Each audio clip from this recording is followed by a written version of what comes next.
She was fired for bringing her son to work until her new boss walked in and said, "I was that kid." The office fell silent as the HR manager's voice cut through the air like a blade. "You know the rules, Mia. No children in the workplace. You're fired. Effective immediately." Mia's grip tightened around her 9-year-old son's hand as tears burned behind her eyes. She had begged, explained, promised, but none of it mattered.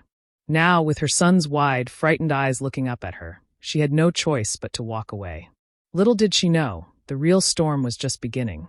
But what Mia didn't see was the black luxury car pulling up outside the building, or the man stepping out, his sharp gaze locking onto her retreating figure. He had been that kid once, the one dragged into an office, unwanted. And he remembered what it felt like.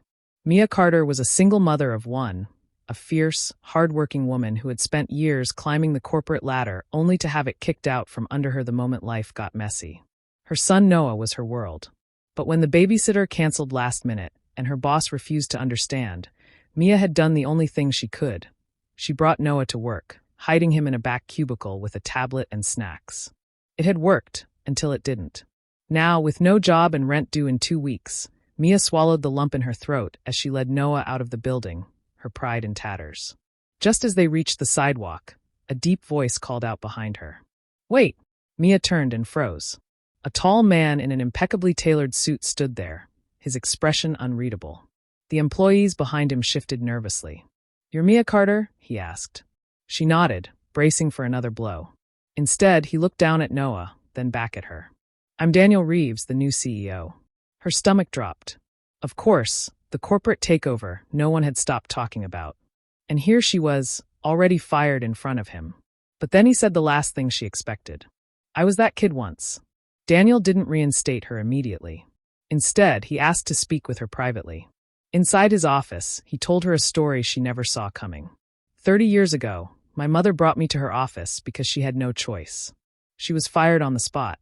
We lost everything. His jaw tightened. I promised myself that if I ever got the power to change that kind of injustice, I would. Mia's heart pounded. Was this a second chance, or just another cruelty? But the HR manager protested. The board would never allow exceptions. Policies were policies. Daniel's gaze darkened. Then we changed the policies. The next week, Mia wasn't just rehired.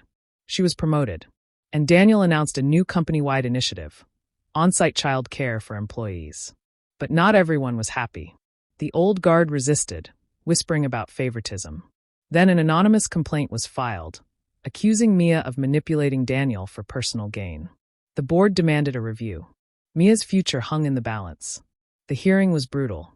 Mia sat across from stone-faced executives as they dissected her life, her choices, her motherhood, as if it were a liability. Daniel fought for her, but even he had limits. "If this doesn't go through," he told her quietly afterward, "I'll make sure you're taken care of. But I might not be able to stop them from letting you go." For the first time, Mia wondered if she had been naive to hope. How many parents have sat in this exact chair? Mia thought bitterly. How many good employees get punished just for loving their kids? You tell us. Have you ever had to choose between your job and your child? Pause for a moment and comment your story below. Let's see how many of us have faced this impossible choice. The final vote came down to one person, the company's oldest board member, a rigid traditionalist. Mia stood before them, Noah waiting outside. Then the old man sighed. "I voted against this at first. But my daughter just had a baby, and she's terrified of this exact situation." He met Mia's eyes. "Times change. We have to too." The policy passed.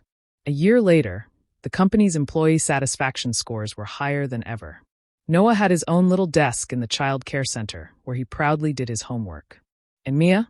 She sat across from Daniel in a meeting, presenting her latest project. He smirked. "Turns out the best decision I ever made was firing you." She laughed. "Funny. I was just thinking the same thing."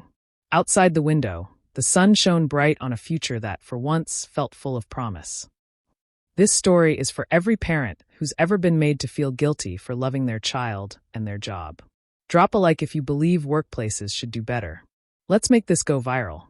Maybe the right person will see it and change someone's life.